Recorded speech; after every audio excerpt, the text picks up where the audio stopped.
And she came out and she wanted to make money too, but she didn't put in the effort. You know, you have those haters, those people that don't work and then they get mad because somebody else is doing good, better than them, right? So she came out and didn't do the work, had a funky attitude, didn't sell nothing, and got mad and told her mama. And so her mama called the police on the lady because the lady didn't have a license to be doing what she was doing. So literally, the police surrounded the van and they like arrested this lady and they took us all home. And I was mad as hell. I was like, I might have been getting exploited, but I kind of liked it, right? Like I was kind of mad, like, damn, you hating ass.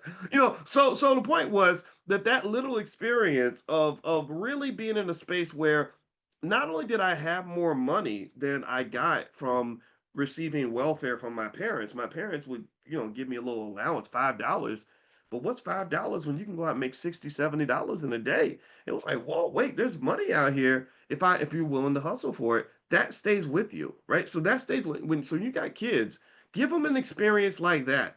Like let them know from the jump that don't no man or woman ever have the right to tell you how much income you're supposed to have. You can decide what your income's going to be. You just have to have the creativity and the courage to pursue all the options that exist for you outside of just sitting at that job like you some little caged animal waiting for the cage master to come and throw you a steak behind the bar. Sometimes they don't want to feed you.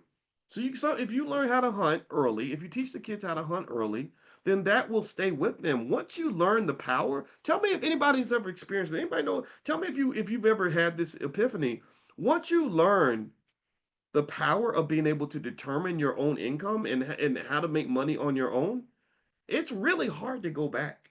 It's really hard to go work. It's really hard. My brother, I taught my family went ballistic because I taught my brother into coming to with me when I was at Syracuse. When I was on the faculty of Syracuse, I said, I kind of want to do like a public scholar thing, kind of like what Michael Eric Dyson does, except different. Kind of like what Cornel West does, except different. I want us to own everything. Like I want us to publish books, but we can't. Ain't no white people gonna take care of us. So we got to create a publishing company. And I want to give speeches, but the white speakers bureaus they won't like people like me. So we created a speakers bureau, right? We had to kind of do it on our own. But then my brother came out to work with me, greatest business partner I ever had. And we worked together. We had a lot of failures and a few successes and a lot of experiences, like traveling down to New York and Wendy Williams was so gracious when I went on her show. I'll never forget Wendy. I just love this lady so much. Her and Charlemagne were very nice to me, and I just will always appreciate that.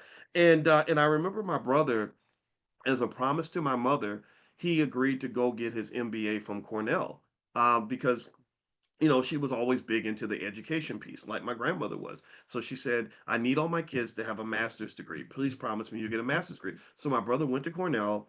He went there 2 years. He had a great experience. He met a lot of amazing people. And then when it came time to do all the interviews, there were all these companies coming in offering really good jobs. Cornell grads get really good opportunities.